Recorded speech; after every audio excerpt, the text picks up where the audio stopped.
हमारे यहाँ अध्यात्म जगत में सुनने की महिमा है, पर भौतिक जगत में देखने की महिमा है। भौतिकता से आध्यात्मिकता की ओर प्रत्येक मनुष्य को जाने के लिए प्रयत्न करना चाहिए। देखने वाला व्यक्ति जब आध्यात्मिक बन जाता है तब वो सुनने पर भी विश्वास कर लेता है। सुनना तब असरदायक होता है जब हमारे भीतर श्रद्धा हो, जब हमारे भीतर विश्वास हो। बिना विश्वास के, बिना श्रद्धा के कोई कुछ सुनावे तो वो कितनी ही उत्तम बातें क्यों न हो, उन बातों का प्रभाव, उन बातों का असर नहीं पड़ता। गोस्वामी जी ने लिखा है, जे श्रद्धा संबल रहित नहीं संतन कर साथ, तिनके मानस अगम अति जिनहि न प्रिय रघुनाथ। श्रद्धा से जो रहित है उसे कितनी भी उत्तम कथाएं सुना दी जाएं, कितना भी श्रेष्ठ चरित्र सुना दिया जाए, कितनी भी महत्वपूर्ण और सैद्धांतिक बातें बता दी जाएं, उस पर वो अमल नहीं करता। लेकिन हां, जब वो किसी चीज को देख लेता है तो फिर देखने में उसकी श्रद्धा हो या ना हो, देखने से वो प्रभावित हो जाता है। हम सब अपने सामान्य जीवन में देखते हैं। बच्चे को सामने से हटा दीजिए जरा सा, अन्यथा खेल कूद में बार बार परेशान करेंगे। तो साथियों, मैं निवेदन ये कर रहा था, कोई छोटा सा बच्चा हो जो बिल्कुल नवजात शिशु हो, या यूं कह लें कि 2-3 साल का हो, ऐसे बच्चे को आप कुछ सुनाइए, सुना करके सिखाना चाहिए, तो क्या वो सुनने मात्र से सीख लेता है? नहीं सीखता। लेकिन जब वो देखता है तो जैसा देखता है वैसा ही वो अनुसरण करता है। उसको जब उसके माता पिता लिखना सिखाते हैं तो कह देने भर से वो नहीं लिखने लगता। जब माँ बाप खुद उसको लिख करके दिखाते हैं तो फिर वो देख करके उसी अनुसार लिखने का प्रयास करता है। या आपने देखा होगा, जिन बच्चों को लिखना नहीं आता, अगर उनके घर में कोई पढ़ रहा हो कॉपी कलम लेकर के, तो वो उनको पढ़ता हुआ देख करके वो भी कॉपी कलम के लिए जिद करते हैं। उनको लिखना नहीं आता, फिर भी वो कॉपी पर लिखने का एक नाटक करते हैं, अपनी क्षमता के अनुसार कुछ उसमें बनाते रहते हैं।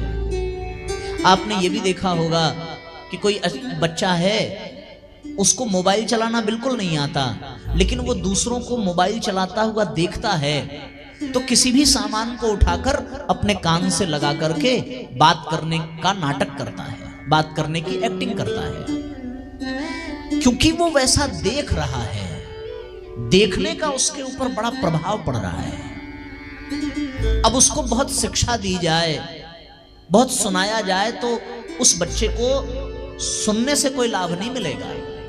सुनने के लिए बड़ी पात्रता चाहिए, सुनने के लिए श्रद्धा चाहिए, सुनने के लिए शब्दों का ज्ञान चाहिए, सुनने के लिए भाषा का ज्ञान होना आवश्यक है। पर देखने के लिए भाषा का ज्ञान नहीं चाहिए, देखने के लिए कोई शिक्षा नहीं चाहिए, देखने के लिए शब्दों का ज्ञान नहीं चाहिए, देखने के लिए कोई अनपढ़ व्यक्ति भी देख करके दूसरों के भाव पढ़ सकता है, दूसरों के भाव समझ सकता है।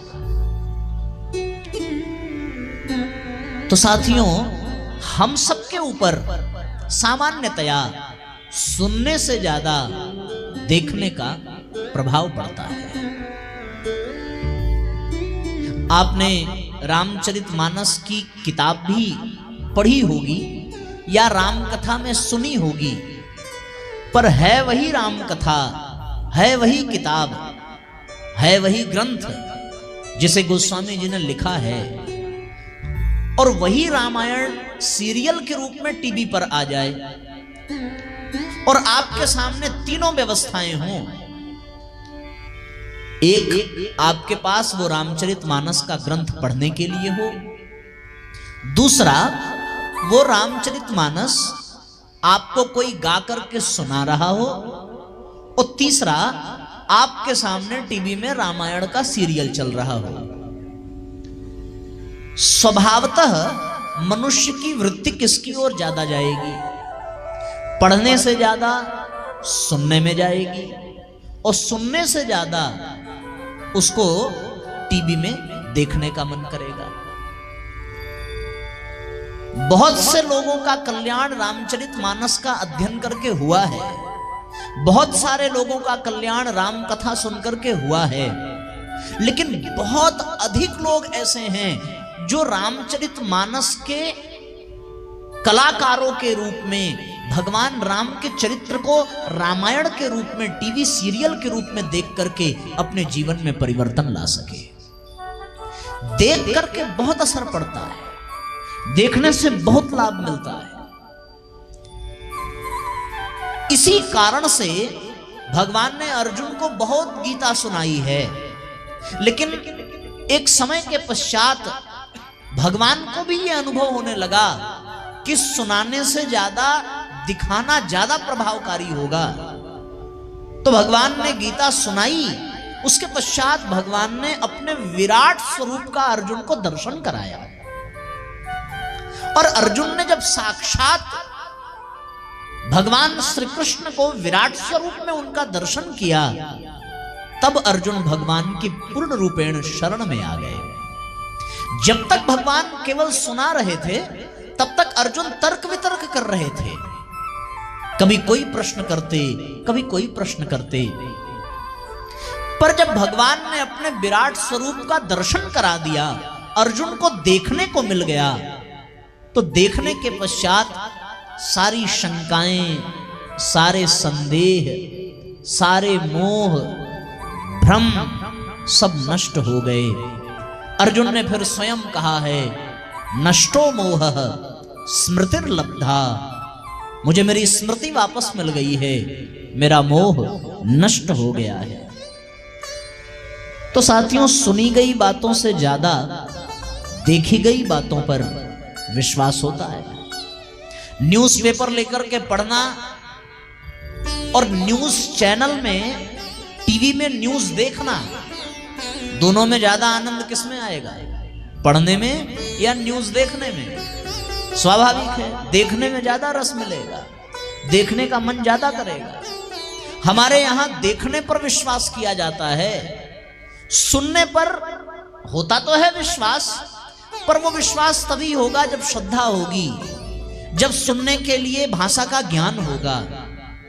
कदाचित आपको कोई ऐसी भाषा का ज्ञान न हो और मैं प्रवचन में उसी भाषा का उपयोग करूं, तो आपको सुनने से कोई फायदा होने वाला नहीं है। लेकिन हां, यहां हम वक्ता के रूप में बैठे हैं, एक क्षण के लिए इस कार्यक्रम को हटा करके यहां कोई ऐसा कार्यक्रम चलाया जाए जिसमें कोई वीडियो फिल्म चल रही हो, या कोई नाटक चल रहा हो, या आजकल कथाओं में भी जो लोग झांकी इत्यादि निकालते हैं, लीलाएं करते हैं, वैसा दृश्य चल रहा हो, तो हम सच कहते हैं, एक दो लोग जो दिन भर के थक जाने के कारण अभी जम्हाई ले रहे हैं, उनकी जम्हाई भी बंद हो जाएगी, उनको बड़ा आनंद आएगा देखने में। सुनने में थोड़ा थकावट अभी अनुभव हो रही है, हम समझ भी सकते हैं। बहुत सवेरे जागना, कलश यात्रा में इतनी लंबी परिक्रमा करके आना, और आकर के बिठा देना या बैठ जाना। कुछ लोग तो बैठे होंगे अपनी इच्छा से, कुछ लोग बिठाए गए होंगे कि भैया कथा का क्रम शुरू हो रहा है, बैठना है।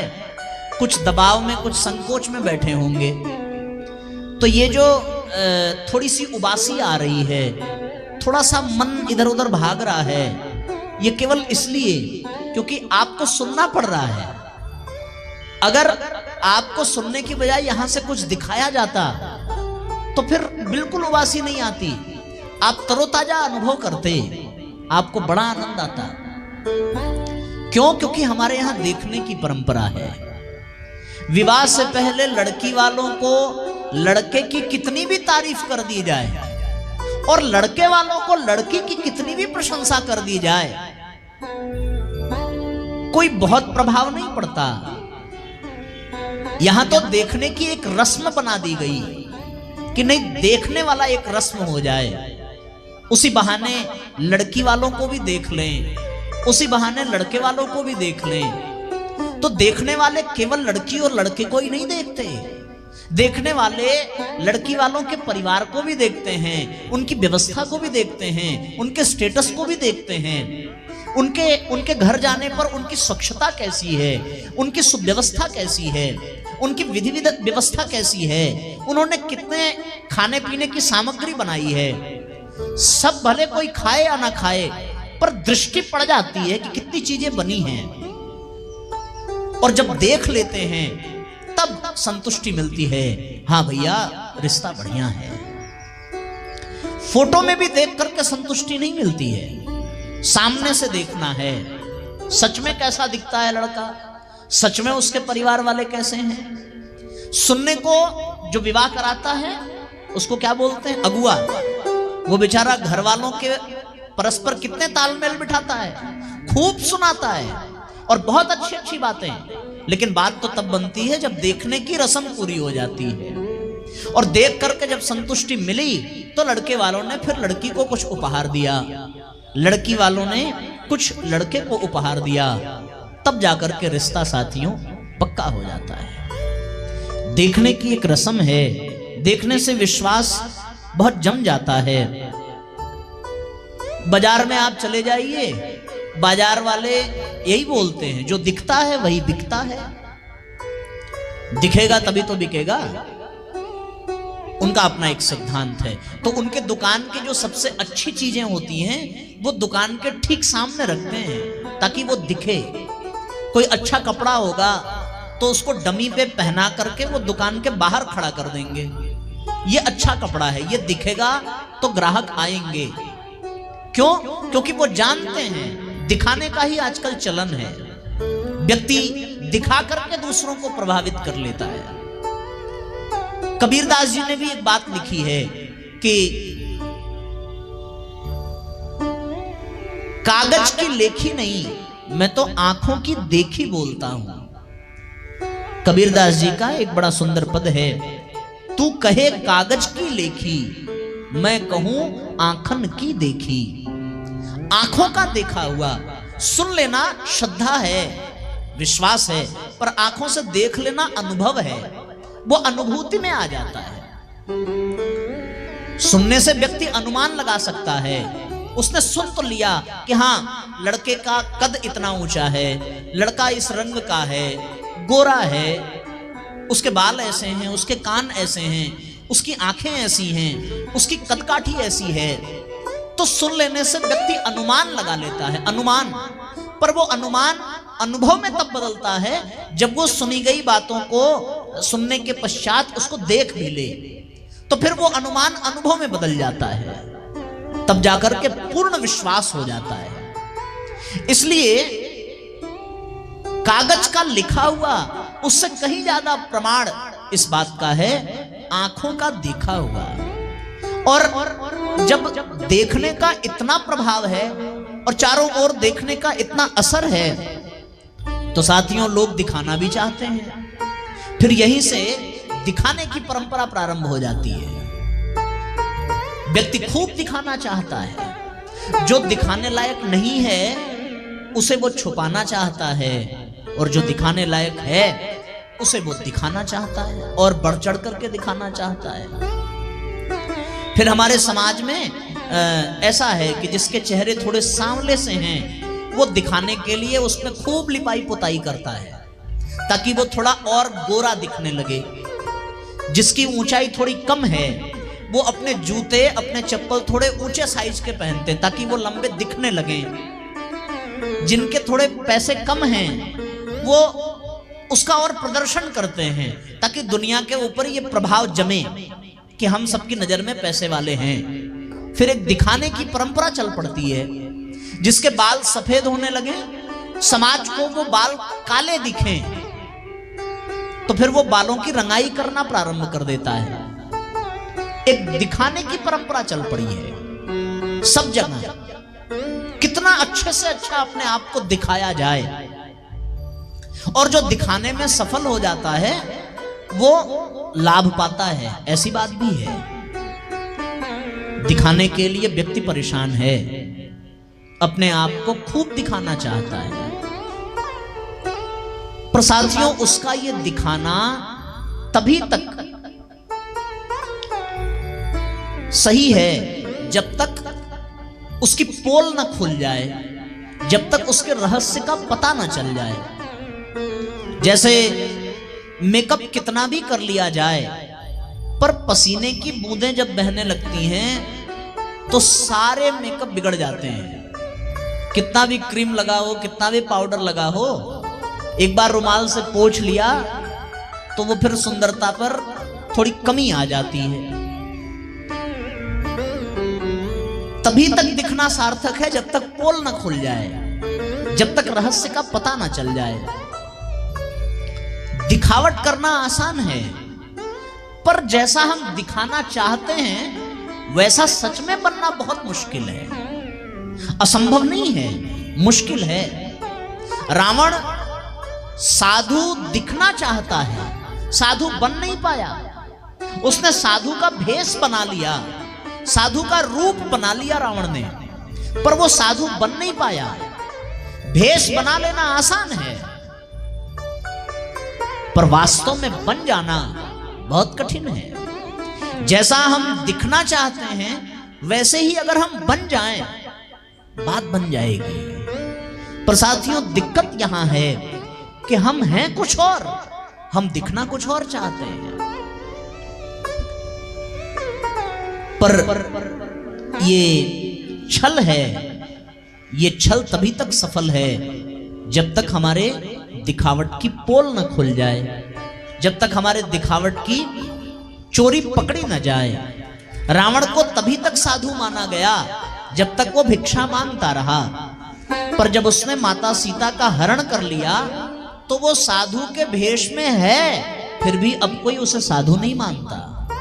अब सब उसे राक्षस ही जानते हैं, असुर ही जानते हैं। व्यक्ति जैसा बाहर से दिख रहा है, उसकी पहचान उसके दिखने से नहीं है, उसकी पहचान उसके होने से है।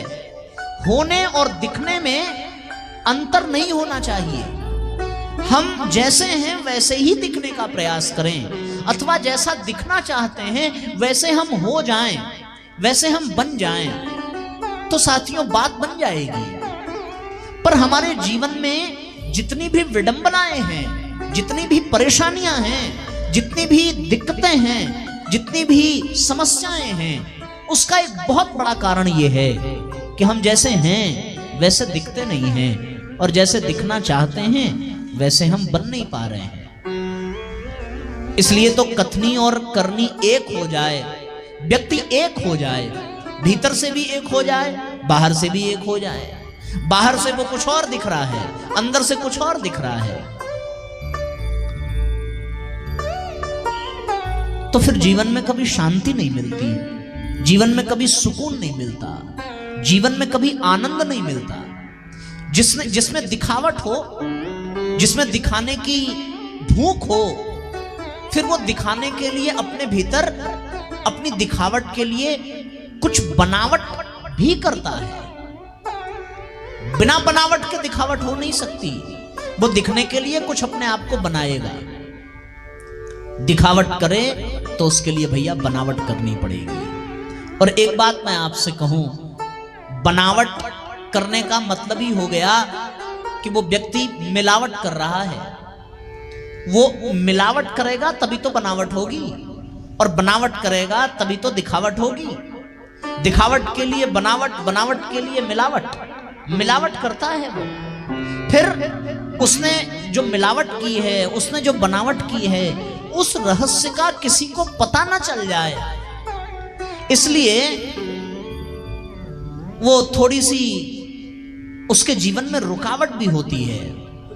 जैसे किसी शीशे में कोई सामान सुंदर दिख रहा हो तो उस पर लिखा होगा कि इसको छूना मना है, एक रुकावट होगी।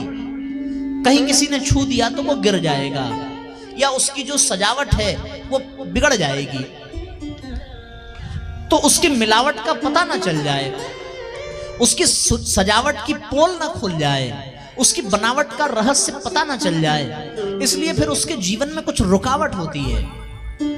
और कदाचित किसी भी सजावट का, किसी भी बनावट का बहुत लंबे समय तक उसकी छुपावट हो नहीं सकती। कभी ना कभी तो सच्चाई सामने आएगी, कभी ना कभी तो सत्य प्रकट होगा, जैसे रावण का प्रकट हो गया। एक घाट पर एक पत्थर की शिला पर एक महात्मा ध्यान कर रहे थे, और उसी पत्थर के शिला पर एक धोबी रोज अपने कपड़े धोता। आज वो अपने कपड़े लेकर के आया धोने, तो उसने पत्थर की शिला पर महात्मा को बैठे देखा। उसने थोड़ी प्रतीक्षा की कि अब ये इनका ध्यान पूजन पूरा हो जाए, ये शिला पर से नीचे उतरे तो हम फिर उस पे कपड़े साफ करें। लगभग 1 घंटे बीत गए। 1 घंटे तक महात्मा बैठे ही रहे। तो फिर धोबी ने हाथ जोड़ करके, चरण पकड़ करके बहुत भाव भरी प्रार्थना की कि भगवान, हमारा यहाँ वस्त्र धोने का स्थान है, आप कृपया अपनी ध्यान पूजा किसी अन्यत्र स्थान पर संपन्न करें। मैं 1 घंटे से आपके जगने की, उठने की प्रतीक्षा कर रहा था, अब हमें विलंब हो रहा है। सो महात्मा अपने स्थान से उठे और कुछ अनमने ढंग से, उनका मन नहीं था पर उनको उठना पड़ा, ऐसा जैसे किसी ने जबरदस्ती उठा दिया हो। कुछ तो उनके स्वाभिमान को ठेस लगी है, कुछ उनका मन थोड़ा दुखी हुआ है। वो उठे, उठ करके थोड़ी दूर पे जाके बैठे। धोबी ने इस बात का ध्यान ही नहीं दिया कि वो कहां गए, कहां जाकर के बैठे। उसके लिए तो कर्म ही पूजा है, वो ध्यान करना नहीं जानता, उसे किसी साधना पद्धति का ज्ञान नहीं है। वो बहुत बड़े बड़े मंत्र नहीं जानता, बड़े बड़े तंत्र नहीं जानता, बहुत बड़ी बड़ी योग की कलाएं उस धोबी को पता नहीं है। पर इतना अवश्य उसको पता है कि उसका जो उत्तरदायित्व है, उसका जो कर्तव्य है, उसको पूरी निष्ठा के साथ, पूरी ईमानदारी के साथ उसे पूरा करना चाहिए। सो वो अपने कर्म को ही पूजा मानता है, अपने कर्तव्य को ही भगवान का दिया गया प्रसाद मानता है। और वो जुट गया कपड़े साफ करने में, और उसने जोर जोर से उसी शिला पर कपड़े फटकने प्रारंभ किए। तो कपड़ों के फटकने से कुछ जल की बूंदें इधर उधर फैल रही थी, कुछ छिटक रही थी, और वो छिटक करके कुछ दूर बैठे महात्मा के ऊपर भी जाके गिरी। और वो कपड़े के कुछ मैले कपड़ों की मैल, कुछ साबुन और इन सब से युक्त वो जल की बूंदें जब महात्मा के शरीर पे जाके पड़ी, तो अब महात्मा का धैर्य समाप्त हो गया। अब उनके भीतर आवेश आ गया, अब उनके भीतर क्रोध आ गया, और वो क्रोधित अवस्था में धोबी को बहुत गंदी गंदी गालियां देने लगे। देखता नहीं है तो उन्हें जानबूझ के ऐसा किया है। और उन्होंने डंडा पास में पड़ा था उठाया और डंडे से धोबी को पीटना प्रारंभ किया। धोबी को ऐसा लगा मुझसे कोई अपराध हो गया है। धोबी ने बहुत गड़गड़ा करके क्षमा मांगी, महात्मा क्षमा कर दीजिए, मेरे से देखा नहीं गया, मुझसे अपराध हो गया, मैं अपने कपड़े लेके यहाँ से चला जाता हूँ। और वो अपना ही अपराध समझकर क्षमा मांगते हुए वो अपने सारे कपड़े लेकर के चला गया। उसके बाद महात्मा की दृष्टि उसी पत्थर पे पड़ी और वहां पड़े हुए कुछ साफ कपड़ों पर पड़ी। महात्मा को ये बोध हुआ कि ये मुझसे क्या हो गया, ये मैंने क्या कर दिया। ये धोबी मैल साफ कर रहा है और मैंने क्रोध करके इसको दंड देके इसको सजा दे के अपने मन को मैंने मैला कर दिया। मुझसे तो बड़ा महान ये धोबी है जो ये गंदगी साफ कर रहा है, और मैंने इसको पीट दिया, मैंने इसको गालियां दी हैं, मेरी वाणी दूषित हो गई, मेरे विचार दूषित हो, मेरी सारी साधना, सारा ध्यान सब बेकार हो गया। मुझसे अधिक योग्य ये धोबी है जिसने बिना गलती के अपनी गलती मान ली और मुझसे क्षमा मांग करके मुझसे बड़ा बन गया। क्षमा बड़न को चाहिए, छोटन को अपराध। मैंने अपराध कर दिया, मैं महात्मा होते हुए भी इससे बहुत छोटा हो गया, और ये सामान्य सा मनुष्य होते हुए भी एक धोबी का काम करता हुआ आज इसने अपने चरित्र से, अपने व्यक्तित्व से, अपने स्वभाव से, अपनी वाणी, अपने व्यवहार से आज इसने मुझे मेरी ही नजरों में गिरा दिया। इसने तो कपड़े के साथ साथ अपने व्यक्तित्व की सफाई कर ली, अपने चरित्र की सफाई कर ली। ये केवल कपड़ा नहीं धुल रहा है, ये अपने चिंतन को भी धुलता जा रहा है। पर मैं तो ध्यान करने बैठा था, मैं भगवान का स्मरण करने बैठा था, पर मैं अपने मन को मलिन कर बैठा, मैंने अपने चिंतन को मलिन कर दिया। तो कहने का तात्पर्य यह है कि दिखने में तो वो महात्मा हैं, उनकी वेशभूषा महात्मा जैसी है, धोबी महात्मा दिखता नहीं है। पर साथियों, अध्यात्म जगत में सुनने की महिमा है और लौकिक जगत में देखने की महिमा है। तो लौकिक दृष्टि से तो महात्मा वही हैं जिन्होंने महात्मा का भेष धारण किया है, लेकिन आत्मिक दृष्टि से, आध्यात्मिक दृष्टि से देखें तो महात्मा वो धोबी है, क्योंकि वो अंदर से उज्जवल है, अंदर से वो निर्मल है, अंदर से वो पवित्र है, उसका जीवन बड़ा उज्जवल है। वो जो दिख रहा है वास्तव में वो है नहीं। तो साथियों, हम जो दिखना चाहते हैं हमें वास्तव में वैसा बनने का प्रयास करना चाहिए। हम अगर ये चाहते हैं कि लोग हमारा सम्मान करें तो हमें सम्मानित बनना भी पड़ेगा। लोग चाहते हैं कि हमारे प्रति लोगों की मन में श्रद्धा हो, तो फिर हमें श्रद्धेय बनना पड़ेगा।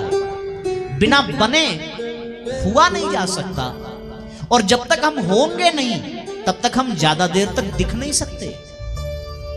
अगर हमें सज्जन दिखना है तो सज्जन होना पड़ेगा, सज्जन होने के लिए सज्जन बनना पड़ेगा।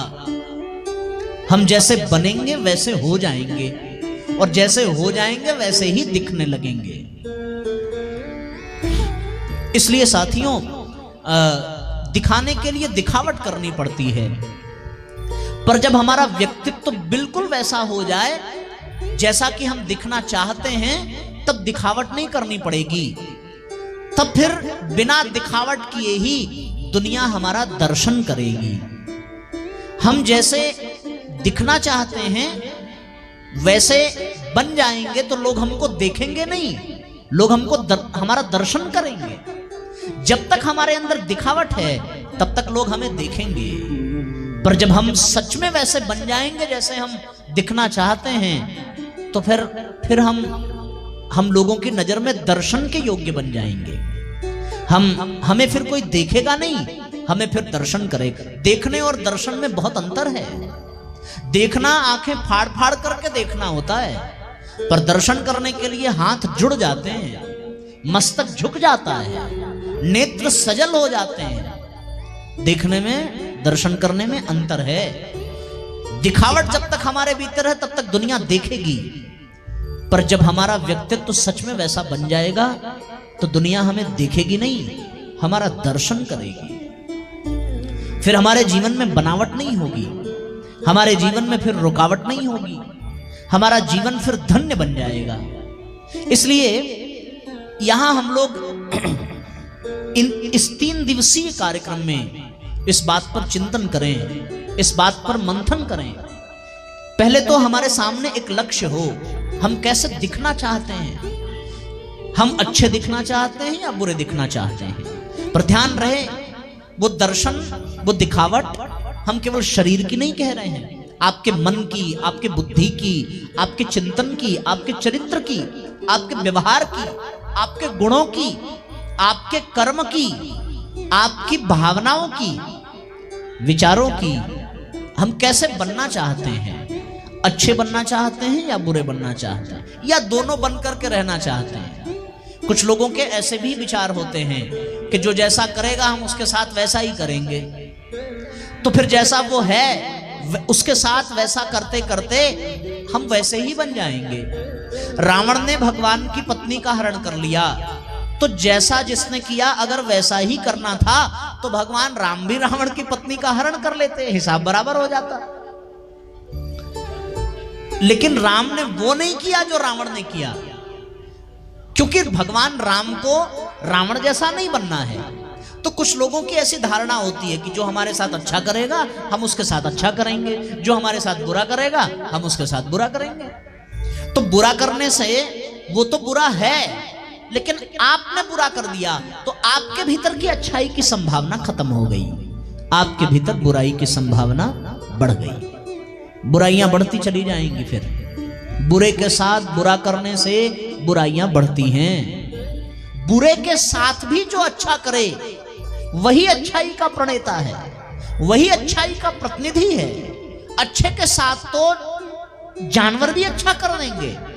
किसी जानवर को प्यार करो तो बदले में वो प्यार करेगा, पर बहुत से जानवर ऐसे भी हैं कि डांटने फटकारने पर भी वो आपको डांटते फटकारते नहीं है, वो चुपचाप हट जाते हैं। पर अगर हमारे साथ कोई बुरा करे तो उसके साथ हम बुरा करें या अच्छा करें, तो हम जैसा करेंगे हम बिल्कुल उसके साथ करते करते वैसे ही बन जाएंगे। सामने वाला कैसा कर रहा है उसका हमारे व्यक्तित्व पर कोई प्रभाव नहीं पड़ेगा, पर सच में अगर किसी के बुरा करने पर आपने बुरा कर दिया तो आप बुरे बन जाएंगे। इसलिए ये लक्ष्य अपने सामने रखना होगा कि हम अच्छे बनना चाहते हैं या बुरे, हम अच्छे दिखना चाहते हैं या बुरा दिखना चाहते हैं। तो जब हम ये लक्ष्य तय कर लेंगे कि हमें दिखना कैसा है, तो फिर दूसरा लक्ष्य होगा जैसा हम दिखना चाहते हैं वैसा हमें बनना पड़ेगा। बनने के लिए फिर कुछ सूत्र अपने जीवन में धारण करने पड़ेंगे। बनने के लिए फिर परम पूज्य गुरुदेव की शरण में जाना पड़ेगा। बनने के लिए फिर गायत्री माता के आंचल को पकड़ना होगा, क्योंकि बनाने का काम गुरु का है, बनाने का काम माँ गायत्री का है। फिर तो भगवान की शरण में आना पड़ेगा। तो पहला लक्ष्य ये तय कर लीजिए कि हमें अच्छा बनना है या बुरा बनना है। और जो कार्यक्रम ये तय है 3 दिन का, साथियों, आपका कोई लक्ष्य हो या ना हो, हमें आपका लक्ष्य नहीं पता, पर इस कार्यक्रम का तो उद्देश्य यही है कि हम भी अच्छे बनेंगे और दूसरों को भी अच्छा बनाएंगे। हम बदलेंगे और फिर इस जमाने को बदलेंगे। हम बदलेंगे, युग बदलेगा। हम सुधरेंगे, युग सुधरेगा। ऐसा ही लक्ष्य है हमारा, ऐसा ही लक्ष्य है इस कार्यक्रम का। तो जिसका ये लक्ष्य हो कि हमें अच्छा नहीं बनना है, हमें केवल उसी के साथ अच्छा बनना है जो अच्छा हमारे साथ करेगा, तो फिर तो उसके लिए इस कार्यक्रम का कोई लाभ मिलने वाला नहीं है। और जिसका लक्ष्य ये हो कि हम तो भैया बुरे हैं, बुरे ही रहेंगे, जिसको जैसा समझना हो समझे, तो उसको भी इस कार्यक्रम से कोई लाभ नहीं मिलेगा। जिसका एक लक्ष्य हो, एक संकल्प हो कि हमें हर परिस्थिति में अच्छा बनना है, हमें हर परिस्थिति में महान बनना है, हमें हर परिस्थिति में आगे बढ़ना है, उसके लिए ये कार्यक्रम रामबाण है, उसके लिए ये कार्यक्रम औषधि है, उसके लिए ये कार्यक्रम जीवन में परिवर्तन लाने वाली एक बयार है, एक सुगंधित पवन है जो आपके जीवन को सुगंध से भर देगी। उसके लिए ये कार्यक्रम खिलता हुआ पुष्प है जो उसके शरीर का श्रृंगार कर देगा। उसके लिए ये कार्यक्रम एक सुगंधित इत्र है जो उसके व्यक्तित्व को सुंदर सुगंधित बना देगा। जो लोग अच्छे बनने का संकल्प लेना चाहते हैं उसके लिए तो ये कार्यक्रम अलभ्य अवसर है, ऐसा अवसर जिसे सौभाग्य का सूर्योदय कहा जा सकता है। सूर्योदय है ये कार्यक्रम। ये कार्यक्रम फिर उसके लिए अंधकार को मिटाने वाला बन जाएगा। फिर ये कार्यक्रम उसके लिए मार्गदर्शन का केंद्र बन जाएगा। उसके जीवन के अंधकार को मिटाकर उसके रास्ते को मार्गदर्शित करने का एक बड़ा अलौकिक क्रम होगा ये कार्यक्रम, जब उसका ये लक्ष्य होगा कि हमें अच्छा बनना है, हर कीमत पर बनना है, हर शर्त पर अच्छा बनना है, दुनिया जहान चाहे जैसा करे, हमें तो अच्छा बनना है। कोई रास्ते में कांटे बिछा रहा है, उससे हमें मतलब नहीं है, हमें तो कांटों से बचना है, हमें रास्ते के कांटे हटाने हैं। ऐसा एक संकल्प हो जाए कि हम पहले बदलेंगे, हम अच्छे बनेंगे, उसके बाद दुनिया को बदलने की सोचेंगे। बस इतनी सी बात हमें करने की आवश्यकता है, एक लक्ष्य तय करने की आवश्यकता है। आज का ये कार्यक्रम, आज का ये पहला सत्र, आज का ये पहला प्रवचन, आज का ये पहला विषय हमें एक संकल्प करने की प्रेरणा दे रहा है। कैसी प्रेरणा? कि हम अच्छे बनेंगे, हम अच्छी राह पर चलेंगे, हम अपने भीतर की बुराइयों से बचेंगे, अपने भीतर की बुराइयों को कम करेंगे, हम उससे ऊपर उठेंगे।